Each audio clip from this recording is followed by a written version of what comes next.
Hello students, मैं अमर सिंह, प्राध्यापक अर्थशास्त्र, आपका मेरे चैनल साथ स्टडी एट होम पर स्वागत करता हूं। इस चैनल के माध्यम से आपको अर्थशास्त्र जैसा महत्वपूर्ण सब्जेक्ट ऑनलाइन करवाया जाएगा। अर्थशास्त्र की अगर हम बात करें तो ये रोजगार से जुड़ा हुआ सब्जेक्ट है। सरकारी क्षेत्र में Indian economic services, planning commission, NABARD, central secretariat और जितने भी बैंक्स हैं उनमें इस सब्जेक्ट से संबंधित जॉब्स आपको मिलेंगी। और जो प्राइवेट सेक्टर है उसमें बिजनेस एनालिस्ट, फाइनेंशियल एनालिस्ट और डाटा एनालिस्ट के रूप में भी आपको रोजगार के अवसर मिलते हैं। तो इस चैनल के माध्यम से हम अपने सब्जेक्ट को आपके लिए आसान बनाएंगे, उपयोगी बनाएंगे और उम्मीद है कि ये जो प्रयास है वो आपके लिए लाभदायक होगा। अगर आपके कोई सुझाव हैं तो वो अपेक्षित हैं, आप उनको भेज सकते हैं। स्टूडेंट्स, आज के इस लेक्चर में हम अपना अध्याय नंबर 9 आगम और संप्राप्ति की धारणाएं वो करेंगे। सबसे पहले हम समझते हैं आगम क्या है।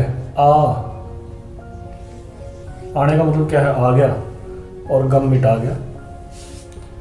ठीक है, यानी कि जब आदमी के पास पैसा नहीं होता तो वो गम में डूबा होता है, और जब पैसा आ जाता है यानी कि आ गया और गम को मिटा गया, यानी जब पैसा हमारे जीवन में आता है तो हमारे गम मिट जाते हैं। तो उससे हम इसको थोड़ा अंदाजा लगाएंगे, इसको समझेंगे। तो आगम क्या है? बिक्री करने से जो रकम प्राप्त होती है, यानी कि जो पैसा हमारे पास आता है बिक्री करने से, एक उत्पादक के पास आता है। उत्पादक ने अपनी वस्तुएं बनाई, वस्तुएं बनाने के बाद उसने उन वस्तुओं को बाजार में बेचा, और बाजार में बेचने से जो उसको कुल जो रकम प्राप्त होती है वो क्या है? उसका आगम है। और आगम हम देख सकते हैं, जैसे उसने 100 वस्तुएं बाजार में बेची और उसकी प्रति जो वस्तु की कीमत है वो 5 है, तो 100 गुणा में 5 कितना हो गया? 500। तो ये है उसका आगम। अब जैसे हमने पिछले कुछ चैप्टर्स में किया, जैसे 6th चैप्टर में किया, फिर उसके बाद हमने 8th चैप्टर में किया, तो इसकी भी 3 धारणाएं हैं: कुल आगम, सीमांत आगम, औसत आगम। तो हम करेंगे पहले कुल आगम क्या है, फिर सीमांत, फिर औसत। कुल आगम, कुल आगम को क्या लिख सकते हैं हम? TR, यानी कि टोटल रिवेन्यू। ठीक है, एक बात और आपको ध्यान रखनी है, आगम और लाभ में अंतर है। आगम को हम लाभ नहीं कहेंगे, ये तो उसके पास बिक्री करने से आया। लाभ तो क्या है? लाभ में से जब हम खर्चे निकाल देंगे, लागत को निकाल देंगे, उसके बाद जो बचेगा वो क्या होगा? उसके लाभ होंगे उत्पादक के। ये तो सिर्फ ये है कि उसने बिक्री की, उसकी बिक्री करने से उसको ये जो पैसा है वो उसके पास आ गया, तो ये है आगम। ये लाभ के बराबर नहीं होगा। लाभ होता है इस आगम में से जब वो अपनी लागत निकाल देगा, खर्चे निकाल देगा, तो वो जो बचेगा वो उसका लाभ होगा। तो कुल आगम यानी कि टोटल रिवेन्यू क्या है? बिक्री करने से जो कुल रकम प्राप्त होती है, कुल रकम प्राप्त होती है वो क्या है? कुल आगम। और इसको निकालते कैसे हैं हम? मात्रा यानी कि क्वांटिटी इनटू में कीमत यानी कि प्राइस। तो वो क्या आ गया हमारा? कुल आगम यानी कि TR। जैसे हमने उदाहरण लिया था, 100 वस्तुएं बेची, 5 रुपए एक वस्तु की कीमत है, तो 500 रुपए क्या आ गया? उसका कुल आगम। इसके बाद हम जाएंगे सीमांत आगम। तो पहले भी जब हमने 6th चैप्टर किया था, 6 के बाद हमने 8th चैप्टर किया, तो उसमें भी हमने सीमांत की उसको धारणा को समझा था। तो सीमांत होता क्या है भाई? किसी एक आर्थिक इकाई की, किसी आर्थिक तथ्य की एक इकाई में परिवर्तन आने से दूसरी आर्थिक तथ्य की इकाइयों में कितना परिवर्तन आता है, उसका जो अनुपात होता है वो क्या होता है? सीमांत। तो चाहे वो सीमांत आगम है, चाहे वो सीमांत उत्पादन है, चाहे वो सीमांत लागत है। तो सीमांत का अर्थ यही रहेगा कि एक आर्थिक तथ्य की एक इकाई में परिवर्तन आने से दूसरे आर्थिक तथ्य की कितनी इकाइयों में परिवर्तन आएगा, यानी कि एक में परिवर्तन दूसरे को प्रभावित करेगी, वो कितना प्रभावित करेगी, वो आपका होगा सीमांत आगम। ठीक है, तो अब इसकी डेफिनेशन क्या? किसी वस्तु की एक अधिक या कम इकाई की बिक्री करने से कुल आगम में जो परिवर्तन आता है वो क्या होता है? सीमांत आगम। और सीमांत आगम को हम कैसे लिखते हैं? सीमांत आगम यानी MR, यानी कि मार्जिनल रिवेन्यू, मार्जिनल रिवेन्यू किसके बराबर है? डेल्टा टी आर, यानी कि टी आर में परिवर्तन हो जाए, टोटल में कोई परिवर्तन आज हो जाए और वो परिवर्तन किसके कारण हो? वो परिवर्तन हो डेल्टा क्यू के कारण, यानी कि वस्तु की एक इकाई की अधिक या कम बिक्री करने से जो हमारे कुल आगम में परिवर्तन आएगा वो हमारा क्या होगा? सीमांत आगम, और इसके सामने हमेशा डेल्टा लगा होगा। ठीक है, डेल्टा लगा होगा तो हम ये समझ सकते हैं कि, और दोनों जगह लगा होगा, एक जगह पे अगर डेल्टा लगा होगा तो तब भी ये सीमांत नहीं होगा, दोनों जगह पे डेल्टा लगा होगा तभी इसको हम सीमांत कहेंगे। और इसका दूसरा फॉर्मूला एक और है, टी आर एन, यानी कि एन इकाई का कुल आगम माइनस में T R N minus one. अब ये इसके पैरों में लिखा हुआ है स्मॉल में, टी आर कैपिटल में है और एन जो है वो स्मॉल में है और इसके पैरों में है, तो T R N minus one, यानी कि इससे पिछले वाली इकाई का जो टोटल आगम था अगर वो हम निकाल दें तो इस एन इकाई का सीमांत आगम आ जाएगा।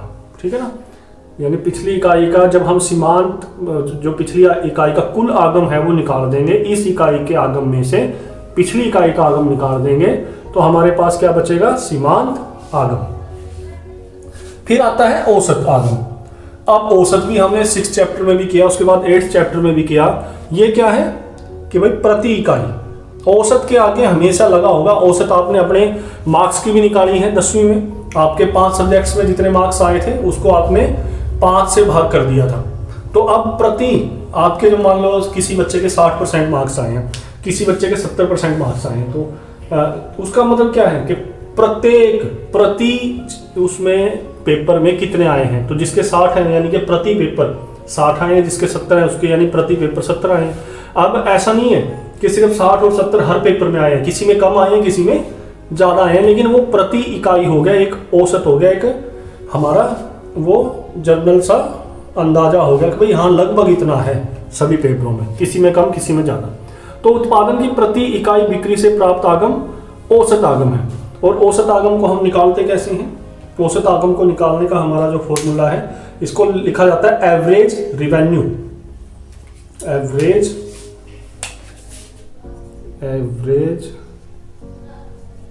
Revenue is equal to, average revenue किसके बराबर है?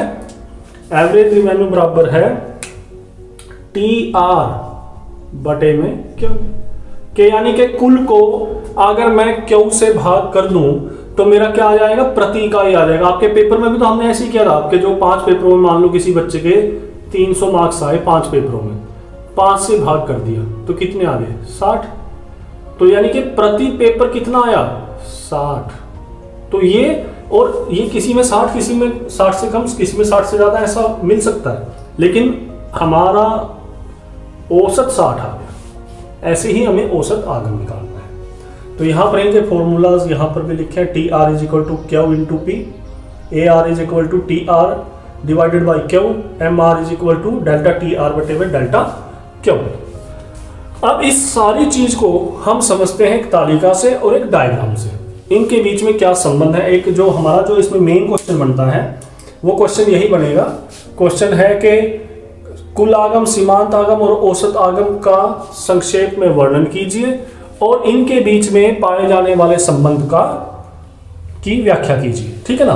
तो अब जो क्वेश्चन है वो क्या है, इनके बीच में क्या संबंध पाया जाएगा। तो इनके संबंध को हम पहले तालिका से समझते हैं।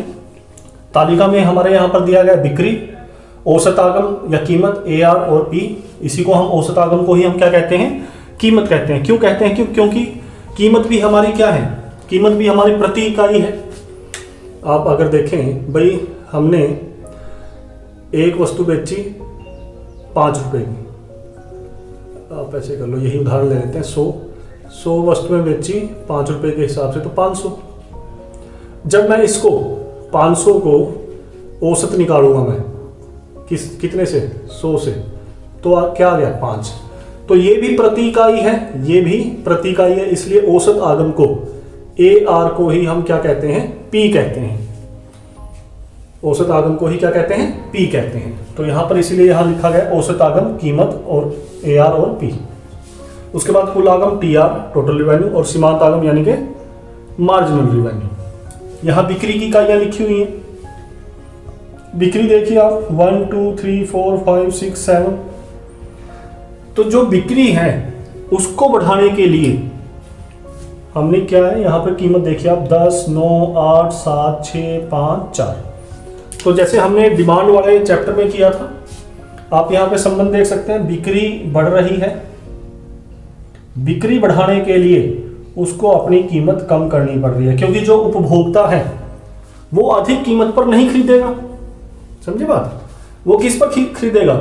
वो कम कीमत पर ही खरीदेगा। तो अगर उसको अपनी इकाइयां बढ़ानी है तो उसको अपनी कीमत भी कुछ कम करनी पड़ेगी। यहां पर कुल आगम और यहां पे सीमांत आगम।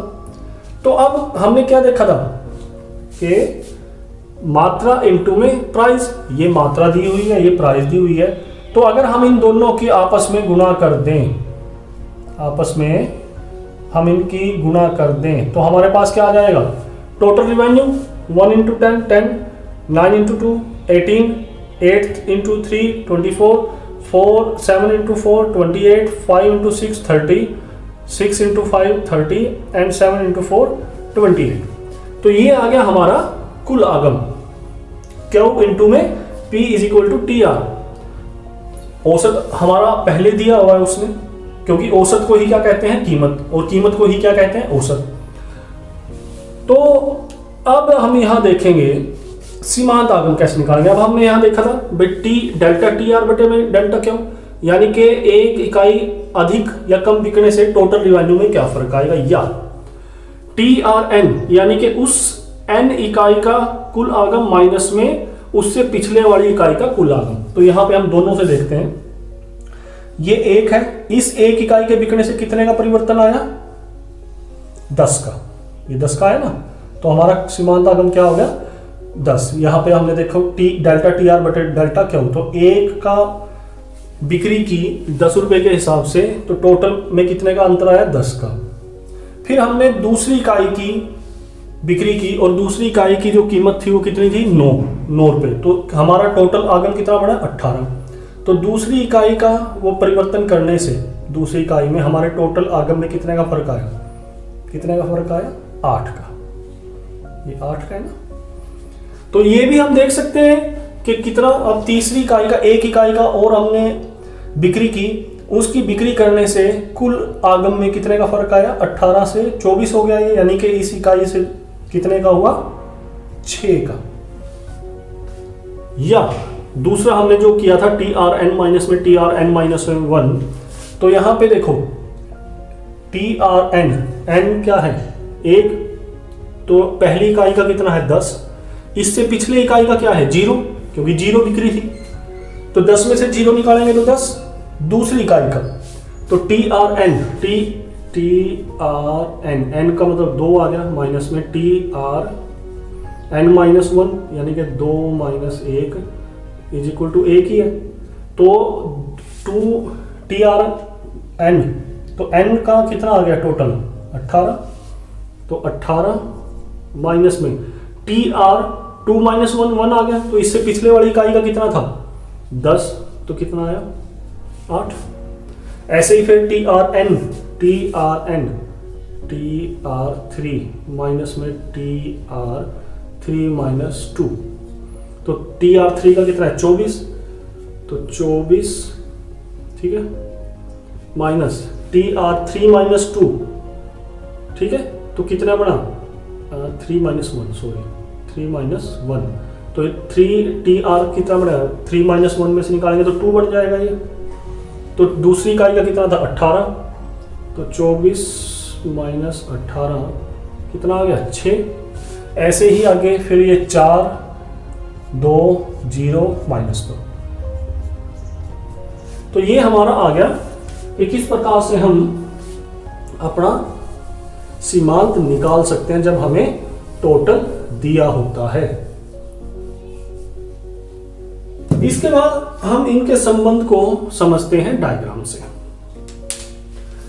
ये डायग्राम है, इसमें ऊपरले वाले में चित्र ए में और चित्र यहाँ पे बी, एक ही चित्र के ये दो पार्ट्स हैं, पार्ट 1 और पार्ट बी, पार्ट ए और पार्ट बी। तो पार्ट ए में हमने बढ़ाया है OX पे क्या लिया है आउटपुट, OY पे क्या लिया है टोटल रिवेन्यू। ऐसे ही पार्ट बी में भी हमने यहाँ पर आउटपुट लिया है, लेकिन यहाँ पर हमने क्या लिया है मार्जिनल रिवेन्यू और एवरेज रिवेन्यू, यानी कि MR और AR, MR और AR, ठीक है AR। यहां पे हम पार्ट ए की बात करते हैं। पहले हमारा जो टोटल रिवेन्यू है, टोटल रिवेन्यू कर्व पहले बढ़ रहा है, यहां पर जाकर अधिकतम होता है और अधिकतम होने के बाद वो गिरना शुरू हो जाता है और यहां पर जाकर वो शून्य हो जाता है। यहाँ पे शून्य है ना, ये तो शून्य हो जाता है। अब हम देखेंगे कि भाई MR कैसे कैसे चलेगा। आप यहां पे देखें, इससे पहले हमने 6th चैप्टर में एक डायग्राम किया था, आपको याद होगा ये वाला डायग्राम। तो ये क्या था हमारा TP, तो ये यहां से नीचे से जा रहा था ये, तो इसका जो बढ़ने का जो नियम था वो क्या था कि ये बढ़ती दर से बढ़ रहा था। शुरुआत में किस दर से बढ़ रहा था, बढ़ती दर से। तो लेकिन यहां पर शुरू से ही ये क्या है, ये इस तरीके का वो है, इसका जो बढ़ने की जो गति है वो कम है। यहां से आप देखें तो इसकी बढ़ने की गति ज्यादा थी, नीचे से एकदम ऊपर की तरफ जा रहा है। यहां पर आप देखें तो इसकी बढ़ने की गति धीरे धीरे है, ठीक है ना, बहुत ज्यादा एकदम से इसमें गति नहीं है। तो ये शुरू से ही घटती दर से बढ़ रहा है, बढ़ जरूर रहा है, देखो पॉजिटिव है ना, ऊपर की तरफ जा रहा है, बढ़ रहा है लेकिन घटती दर से बढ़ रहा है। इसका मतलब ये हुआ कि जो इसका सीमांत आगम होगा वो शुरू से ही गिरता रहेगा। अब यहाँ पे देखो आप सीमांत आगम 10 के बाद 8, 8 के बाद 6, 6 के बाद 4, 4 के बाद 2, 2 के बाद 0, 0 के बाद -2, ठीक है। तो यहाँ पर हम अब इसमें इस चित्र के पार्ट बी में आते हैं। यहाँ पर हम देखें हमारा जो AR और MR है वो शुरू से ही गिर रहे हैं, और शुरू से गिर के जहां पर हमारा TR अधिकतम है वहां पर हमारा MR शून्य है। तो यहां पर भी हम देखते हैं 30 पर जाकर हमारा जो टोटल रिवेन्यू है वो अधिकतम है। तो सीमांत आगम क्या है, टोटल रिवेन्यू कुल आगम अगर 30 पर जाकर अधिकतम है तो सीमांत आगम क्या है, शून्य है। तो TR जहां अधिकतम होगा MR वहां पे शून्य होगा। इसके अलावा हमारा जहां पर TR नीचे गिरना स्टार्ट हो जाएगा, यहां से गिरना स्टार्ट हो गया, तो हमारा MR कहां चला गया, माइनस में। MR कहां चला गया, माइनस में, ऋणात्मक हो जाता है ये जो यहां से हो गया है, यहां से गिरना स्टार्ट हुआ ये तो वो ऋणात्मक हो गया। अब AR भी शुरू से ही गिर रहा है, हम यहां पर देख सकते हैं 10, 9, 8, 7, 6, 5, 4। इसका कारण ये है कि अगर उसको अपनी ज्यादा मात्रा बेचनी है, एक उत्पादक को अगर अपनी ज्यादा मात्रा बेचनी है तो उसको अपनी कीमत कम करनी पड़ेगी। वो ज्यादा कीमत पर अपनी ज्यादा मात्रा नहीं बेच सकता। ये हमने मांग वाले सिद्धांत में देखा है, भाई एक उपभोक्ता वस्तुओं की मांग तभी ज्यादा करता है जब कीमत कम हो। तो इसीलिए AR भी शुरू से ही गिर रहा है। अगर उसको अपनी ज्यादा मात्रा बेचनी है तो उसको अपनी जो कीमत है उसको कम रखना पड़ेगा। तो इसलिए AR भी हमारा लगातार गिर रहा है और AR यहां पर आकर शून्य हो जाता है, ठीक है। वो कब होता है, जब हमारा TR शून्य हो जाए। और TR शून्य कब होता है कि जब बिक्री बंद हो जाए, यानी कि कंपनी ही बंद हो जाए। तो भाई फिर AR, MR, TR इनका मतलब ही कुछ नहीं रह जाता। हम तो जब तक इनको पढ़ रहे हैं ना, जब एक कंपनी कार्य कर रही है, जब वो बेचना ही बंद कर दिया, उसकी बिक्री ही बंद होगी, वो कंपनी ही बंद होगी, तो AR का कोई मतलब नहीं रहता, वो भी शून्य हो जाता है, ठीक है। लेकिन AR कभी भी ऋणात्मक नहीं होता और सामान्य स्थितियों में AR शून्य भी नहीं होता, ये भी आप जान ले। मैंने आपको बता दिया ये AR कब शून्य होगा, जब कंपनी ही बंद हो जाए, वो अपनी बिक्री ही बंद कर दे, उस कंपनी की बिक्री ही बंद हो जाए तो AR शून्य होगा। तो फिर उसके अध्ययन करने का कोई मतलब ही नहीं है।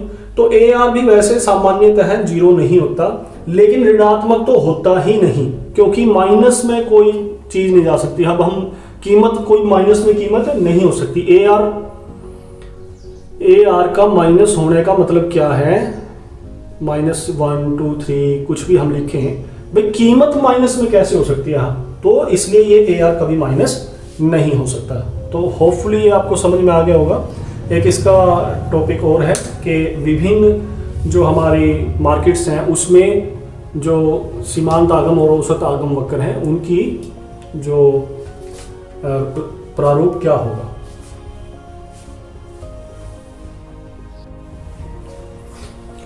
अब हमारा इसमें जो अगला टॉपिक है वो है विभिन्न बाजारों में पाए जाने वाले आगम और संप्राप्ति वक्र। तो ये आपको समझना जरूरी है क्योंकि कई बार इसके ऊपर क्वेश्चन आ जाता है और छोटे प्रश्न भी इसके ऊपर आते हैं।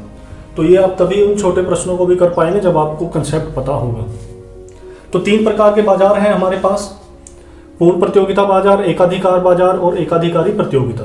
पूर्ण प्रतियोगिता में बहुत से क्रेता बहुत से विक्रेता, वो आप आगे देखेंगे कि पूर्ण प्रतियोगिता में बहुत से क्रेता हैं बहुत से विक्रेता हैं, समरूप वस्तुएं हैं, तो इसीलिए पूरे बाजार में एक ही कीमत पाई जाती है। क्योंकि जब वस्तुओं में कोई फर्क ही नहीं है तो उनकी कीमतों में परिवर्तन पाए जाने का भी कोई आधार नहीं बनता।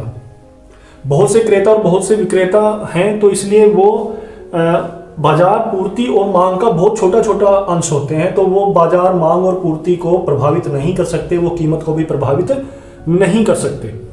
तो ऐसी स्थिति में ऐसे बाजार में जैसे हम गेहूं का बाजार मान सकते हैं कि गेहूं का बाजार है, जो एक फार्मर है वो गेहूं की बहुत छोटी पूर्ति करता है क्योंकि बाजार में बहुत से किसान हैं जो गेहूं की पूर्ति करते हैं और गेहूं एक समान है सभी की, तो इसीलिए उसके पीछे उनको कोई भी विज्ञापन देने की आवश्यकता नहीं है, वो प्रचलित कीमत पर जितनी चाहे गेहूं बेच सकते हैं। ऐसे ही जो क्रेता है वो भी गेहूं का पूरी बाजार मांग का एक बहुत छोटा भाग लेता है, तो इसलिए वो भी मांग को प्रभावित नहीं कर सकता, कीमत को प्रभावित नहीं कर सकता और सभी को बाजार के बारे में पूर्ण ज्ञान है। तो ऐसी स्थिति में हमारा जो डायग्राम बनेगा वो कैसा बनेगा, आगम वक्र कैसा बनेगा? तो हमारा आगम वक्र बनेगा ओ एक्स अक्ष के समानांतर। अब इसके पीछे बनने के यही कारण है, जैसे मैंने आपको कहा भाई बहुत से क्रेता और विक्रेता हैं, इसलिए दोनों कीमत स्वीकारक हैं, उनको जो बाजार में कीमत है उसको स्वीकार करना पड़ेगा, उसी के अंतर्गत उनको अपनी वस्तु बेचनी पड़ेगी।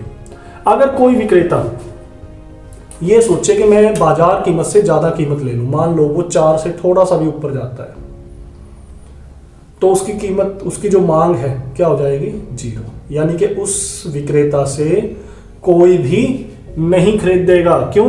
क्योंकि उससे कम कीमत वाले दूसरे बहुत से विक्रेता हैं जिससे हम खरीद सकते हैं। तो यानी कि उस विक्रेता की मांग, उस विक्रेता के सामान के लिए मांग क्या हो जाएगी, लोगों की, क्रेताओं की 0 हो जाएगी। उस प्रचलित कीमत पर, भाई 4 रुपए कीमत है, वो 4 रुपए कीमत पर वो जितना चाहे अपना सामान बेच सकता है, ये अनंत है, कितना मर्जी चाहे वो बेच सकता है। लेकिन इससे ऊपर जैसे ही वो अपनी कीमत करेगा, क्योंकि सभी क्रेताओं को बाजार का पूर्ण ज्ञान है और बहुत से विक्रेता हैं और सबकी वस्तुएं एक समान है, अब गेहूं है सबकी एक समान है, तो वो दूसरे विक्रेताओं से खरीद लेगा। इसलिए उस विक्रेता के लिए जो मांग है वो क्या हो जाएगी, वस्तु के लिए मांग 0 हो जाएगी। उससे कम कीमत करने का उसको कोई फायदा नहीं है, क्योंकि उससे कम कीमत करके वो दूसरे क्रेताओं को अपनी तरफ नहीं लुभा सकता। क्यों नहीं लुभा सकता? क्योंकि जब वो 4, उसको फायदा कुछ नहीं है, क्योंकि जब वो 4 रुपए कीमत पर ही अपना सारा सामान बेच सकता है, भाई विक्रेता, जो क्रेताओं की, दूसरे क्रेताओं को तो हमें अपनी तरफ खींचने की जब आवश्यकता पड़ती है ना, जब हम उस प्रचलित कीमत पर अपना सारा सामान ना बेच पाए, तो जब वो विक्रेता 4 रुपए कीमत पर, यानी कि प्रचलित बाजार कीमत पर वो सारी वस्तु अपनी बेच सकता है, तो वो क्या पागल है कि वो कम कीमत करेगा और घाटा उठाएगा? 4 पे ही बेच दे वो सारी की सारी। तो ये है हमारा पूर्ण प्रतियोगिता। अब दूसरा है एकाधिकार। एकाधिकार में, यानी कि एकाधिकार का मतलब क्या हुआ, एक ही विक्रेता होगा उस वस्तु को बेचने वाला, उसके कोई कंपटीशन नहीं है, कोई प्रतिस्पर्धा नहीं है। तो ऐसी स्थिति में क्या होगा, उसके जो आगम होंगे वक्र वो अलग अलग बनेंगे, ए आर और एम आर अलग अलग होंगे और वो नीचे से, ऊपर से नीचे की ओर गिरते हुए होंगे। एक बात जरूर ध्यान रखना, ए आर ऊपर की तरफ है, एम आर नीचे की तरफ है, क्योंकि जब ये गिर रहे हैं तो एम आर ज्यादा स्पीड से गिरता है, इसलिए ये हमेशा नीचे होगा। ए आर जो है वो उसमें जो गिरावट है वो धीरे धीरे होती है, इसलिए ये इससे ऊपर होता है। तो AR और MR अब ये शुरू से ही क्यों गिर रहे हैं? क्योंकि यदि एक अधिकारी अपनी वस्तु को ज्यादा बेचना चाहता है तो उसको अपनी कीमत कम करेगी। अब जो AR है वही क्या होती है? कीमत होती है। तो अब उसको अगर अपनी कीमत जो मांग वो मात्रा है वो ज्यादा बेचनी है तो उसको अपनी कीमत कम करनी पड़ेगी, ठीक है। और अगर वो अपनी कम मात्रा बेचना चाहता है तो ज्यादा कीमत पर बेच सकता है फिर, लेकिन ज्यादा कीमत अगर वो रखेगा तो उसकी जो मात्रा है वो कम बिकेगी। समझ में आई ये बात? तो अब उसको एक अधिकारी को ये फैसला लेना है कि वो अपनी ज्यादा मात्रा बेचना चाहता है या कम मात्रा। तो लेकिन ये पक्का है कि अगर वो अपनी ज्यादा मात्रा बेचना चाहता है तो उसको अपनी कीमत कम करनी पड़ेगी। इसीलिए MR वक्र शुरू से गिर रहा है और AR वक्र भी शुरू से गिर रहा है। एक अधिकारी का कोई प्रतिस्पर्धा में उसके नहीं होता, वो अकेला होता है, वो बाजार का किंग है, उसी के वही अपनी कीमत को वो निर्धारित कर सकता है। यानी कि इसमें ये कीमत स्वीकारक नहीं है। एकाधिकार में क्या है? वो कीमत निर्धारक है। पूर्ण प्रतियोगिता में विक्रेता और क्रेता दोनों कीमत स्वीकारक होते हैं। तो ये है हमारा एकाधिकार में आगम वक्र। अब है एकाधिकारी प्रतियोगिता में आगम वक्र। अब एकाधिकारी प्रतियोगिता में क्या है कि इसमें बहुत से विक्रेता होते हैं, लेकिन हर एक विक्रेता की जो सामान है वो दूसरे से थोड़ा सा अलग होगा, चाहे वो रंग, रूप, आकार, नाम किसी भी चीज में हो, उसमें कुछ ना कुछ वो अलग होगा। जब अलग होगा तो इसका मतलब क्या है? यहां पर विज्ञापन की जरूरत पड़ेगी। क्रेता यहां भी ज्यादा है, क्रेता यहां भी ज्यादा है, क्रेता यहां भी ज्यादा है, लेकिन विक्रेता यहां अधिक है, यहां विक्रेता एक है, यहां विक्रेता अधिक है, यहां समरूप है, यहां तो एक ही वस्तु है, लेकिन यहां पे समरूप वस्तुएं समरूप यानी कि समरूप नहीं है, ठीक है ना,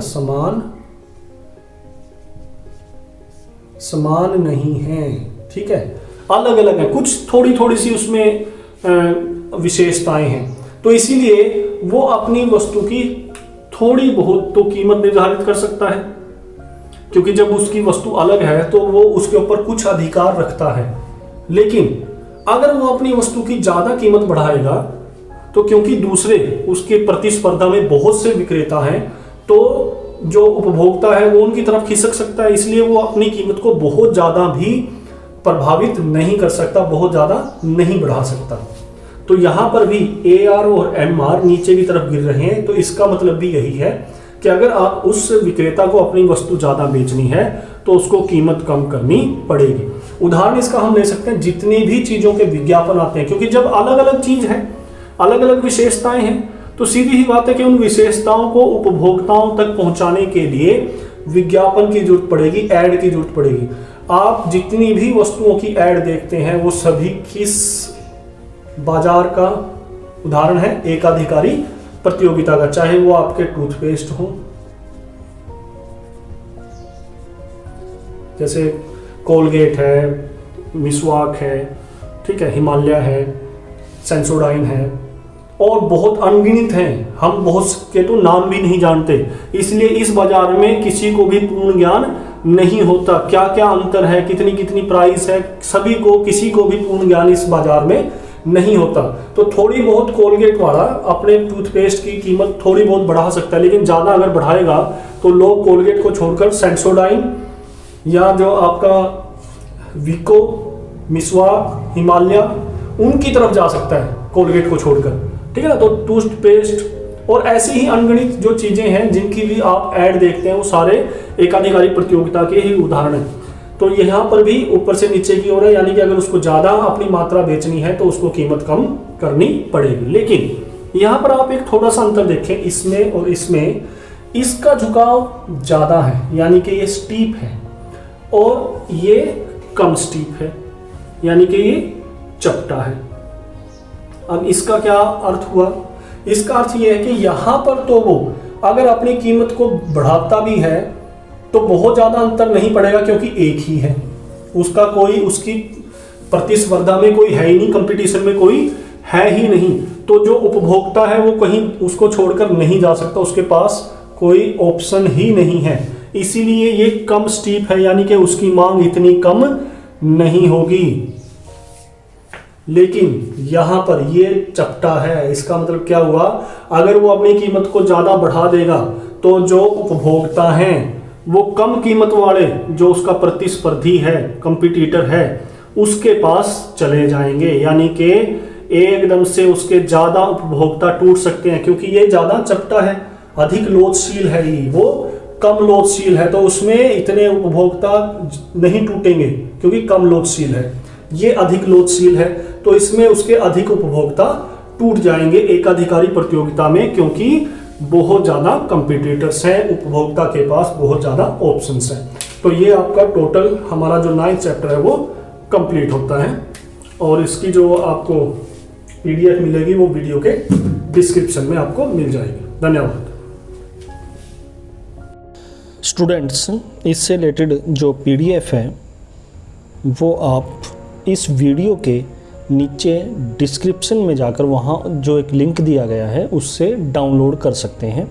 ये जो भी आपको नोट्स प्रोवाइड करवाए जा रहे हैं, ये हरियाणा बोर्ड और दूसरे बोर्ड्स में जो क्वेश्चंस आ चुके हैं उनके बेस के ऊपर ही आपको ये क्वेश्चन करवाए जा रहे हैं। और 2017, 18, 19 और 20 के जो प्रश्न पत्र हैं वो लगभग इनमें कवर हैं। तो आप इसको PDF से अपनी कॉपी में उतार सकते हैं। धन्यवाद।